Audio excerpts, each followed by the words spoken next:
அனைவருக்கும் வணக்கம். நான் கமலக்கண்ணன், தமிழக ரியல் எஸ்டேட் அசோசியேஷன் மாநில தலைவராகவும், திருச்சி காந்தி மார்க்கெட் வியாபாரிகள் முன்னேற்ற சங்கத்தினுடைய தலைவராகவும், தமிழ்நாடு வணிக சங்கங்களின் பேரமைப்பின் மாநில இணை செயலாளராகவும் பொறுப்பேற்று பணியாற்றி வருகிறேன். இப்போ ஒரு சின்ன 5 நிமிஷம் எனக்காக டயத்தை ஒதுக்கி கொடுங்க. ஏன்னு கேட்டீங்கன்னா, வர போகிற சட்டமன்ற தேர்தல் தமிழகத்தில் தேர்தல் அறிவிச்சுட்டாங்க. அதுக்கு உண்டான பணிகளை தேர்தல் ஆணையம் பண்ணிட்டு இருக்காங்க. இப்போ தேர்தல் ஆணையம் அதுக்கு உண்டான பணிகளை பண்ணிட்டு இருக்கப்ப பொதுமக்களுக்கும் வியாபாரிகளுக்கும் என்ன இடைஞ்சலை கொடுக்குறாங்கன்னு கேட்டீங்கன்னாக்கா, 50,000க்கு மேலே பணத்தை எடுத்துகிட்டு போகக்கூடாதுங்கிறத விதிமுறை விதிச்சிருக்காங்க. நல்ல விஷயம். அது நல்ல விஷயத்துல பார்த்தீங்கன்னா, பாதிக்கப்படுறது யார் பாதிக்கப்படுறதுனா வியாபாரி பாதிக்கப்படுறாங்க. எதுக்கு விதிமுறை வச்சிருக்காங்க அப்படின்னு கேட்க போனாக்கா, தேர்தல் ஆணையத்துல இருந்து அந்த விதிமுறை எதுனா, ஓட்டுக்கு பணம் கொடுக்கக்கூடாது, ஓட்டுக்கு பரிசு பொருட்கள் வாங்கி கொடுக்கக்கூடாது, வாக்காளரை கவரும் வகையில் எதுவும் பணம் கேஷாகவோ பொருளாகவோ கொடுக்கக்கூடாதுங்கிறதுக்காக அந்த விதிமுறை. அதனால நமக்காக அந்த கட்டுப்பாடு. அப்ப இந்த கேஷாகவோ பொருளாகவோ பணமாகவோ எந்த ஒரு அரசியல் தலைவர்களும் எந்த ஒரு அரசியல் கட்சி பிரமுகர்களும் இந்த மாதிரி வண்டியை வச்சு கேஷா கொண்டு போவாங்கிறது உங்களுக்கு நல்லா தெரியும். இந்நேரம் அது எங்கெங்க எப்படி எந்தெந்த இடத்துக்கு போயிருக்குங்கிறது உங்களுக்கு நல்லா தெரியும். ஆக நான் பாதிக்கப்பட போறது நாங்கள் சாதாரண ஒரு சாமானிய மக்கள். உதாரணத்துக்கு நேற்று முன்னாடி தொலைக்காட்சி பார்க்க போறப்ப ஒரு அம்மா 2 லட்சம் ரூபாய் கேஷா எடுத்துட்டு போறாங்க. எதுக்கு எடுத்துட்டு போறாங்கன்னு கேட்டீங்கன்னாக்கா, அவங்களுடைய அம்மாவோ அப்பாவோ ஹாஸ்பிட்டல் அட்மிட்டா இருக்காங்க. அவங்களுக்காக பணத்தை கட்டுறதுக்காக கேஷா எடுத்துட்டு போறாங்க.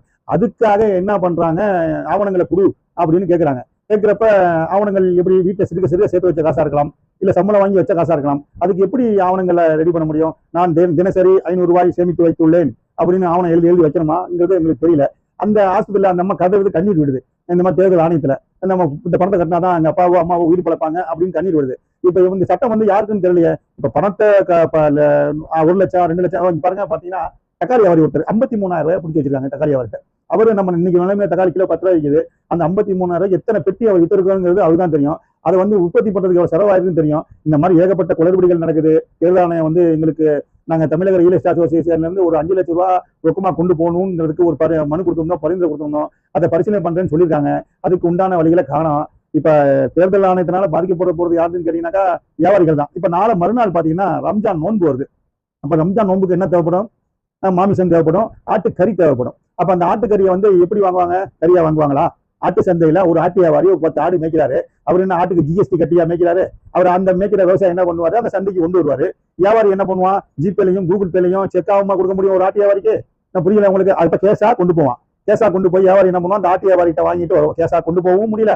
சப்போஸ் கேஷா கொண்டு போய் அந்த ஆட்டு வியாபாரியும் அந்த பணத்தை வீட்டுக்கு கொண்டு போக முடியல. இந்த மாதிரி நிறைய சட்ட சிக்கல் இருக்கு. ரம்ஜான் காலமா இருக்கு. அதனால இந்த ஆட்டு வியாபாரியில இந்த 2-3 நாளைக்கு நீங்க தொல்லை பண்ணக்கூடாது. சொல்லுங்க, நான் இந்த மாதிரி ரம்ஜானுக்காக கறிக்காக நான் ஆடு வாங்க போகிறேன் அப்படின்னு சொன்னா விட்டுருங்க. அவங்க வீட்டுல ஆவணம் இருக்காது சார். இப்ப கறி நீங்களே உங்க வீட்டுக்கு அதிகாரி நீங்களே ஒரு 1/2 கிலோ கறி வாங்க போறீங்க மட்டன் ஸ்டாலுக்கு. அங்க போயிட்டு என்ன பண்ணுவீங்க? நான் 1/2 கிலோ கறி வாங்கி உள்ளேன் அப்படின்னு நீங்க ஆதாரத்தோட பில்லு கொடுத்து அந்த கறியை வாங்குறீங்களா? நீ அதிகாரி தான், ஜிஎஸ்டி கட்டுறீங்க, எல்லாமே சரிங்களா? அந்த கறியை நீங்க வாங்குறீங்களா? அப்படி வித்த காசு தான் அந்த கறிக்கடை காசு. அப்படி கொஞ்சம் 1 கிலோ 2 கிலோ வித்த காசு தான் கறிக்கடை காசு. அந்த பணத்தை எடுத்துட்டு போய் தான் ஆடு வாங்க போறாரு. அப்ப அந்த பணம் கணக்குல எப்படி நாங்க காட்ட முடியும்? இல்ல நீங்களே சொல்லுங்களேன். இந்த இதை இப்படி கணக்காட்டணும், கறி கணக்காட்டணும். நாங்க காய்கறி வியாபாரம் பண்றோம். காய் 1 கிலோ போட்டாக்கா நீங்க பில்லு போட்டு வியாபாரம் பண்ணுங்க. அவங்க வாங்குறவங்கள்ட்ட நான் 1 கிலோ காய் வாங்கி உள்ளேன் கமலக்கண்ணனிடம், அதற்காக ரூபாய் 10 ரூபாய் செலுத்தி உள்ளேன் அப்படி ரசீது போடணுமா? இல்ல அதுக்கு ரசீதெல்லாம் அடிச்சு விடுங்க. இந்த மாதிரி நிறைய கோளாறுபடி இருக்கு தேர்தல் ஆணையம். அர்ச்சனா மேடமா, கருணாக்கு அர்ச்சனா மேடம் அவங்கள்ட்ட சொல்றேன். இங்க லோக்கல்ல உள்ள தமிழ்நாட்டுல உள்ள அனைத்து அதிகாரிகளுக்கும் தெரிவிச்சுக்கிறேன். வியாபாரிகளை துன்புறுத்தாங்க, பொதுமக்கள் துன்புறுத்தாங்க. நாங்க ஒரு 5 லட்சமே கொண்டு வந்தாலும் உங்களுக்கு தெரியும் யாரு பணம் கொண்டு போய் யாருக்கு கொடுக்க போறா.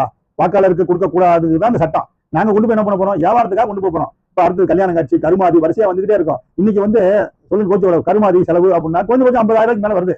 அப்ப அதெல்லாம் எப்படி நாங்க கணக்கு கொண்டு போய் கணக்கு கொடுக்க முடியும்? கொஞ்சம் யோசனை பண்ணி பாருங்க. நீங்க தேர்தல் விதிமுறைகள்ல பல சட்டங்கள் போடுறீங்க. அது வரவேற்கத்தக்கதுதான். ஓட்டுக்கு பணம் கொடுக்கக்கூடாது, வாங்கக்கூடாதுன்னு சொல்றது ரொம்ப நல்ல விஷயம் தான். ஆனா ஓட்டுக்கு பணம் கொடுக்காம இருக்காங்களா அப்படிங்கிறது உங்களுக்கு தெரியும். மக்கள் ஓட்டுக்கு பணம் வாங்காம இருக்காங்களா அப்படிங்கிறது உங்களுக்கு தெரியும். அதனால வியாபாரியும் பொதுமக்களையும் தொல்லை கொடுக்காதீங்க. இந்த சட்டத்தை கொஞ்சம் தவிர்த்துட்டு 5 லட்சமா ரொக்கமா கொண்டு போலாம் அப்படிங்கிற எங்க கோரிக்கையை கொஞ்சம் நிறைவேற்றி கொடுங்க. நன்றி.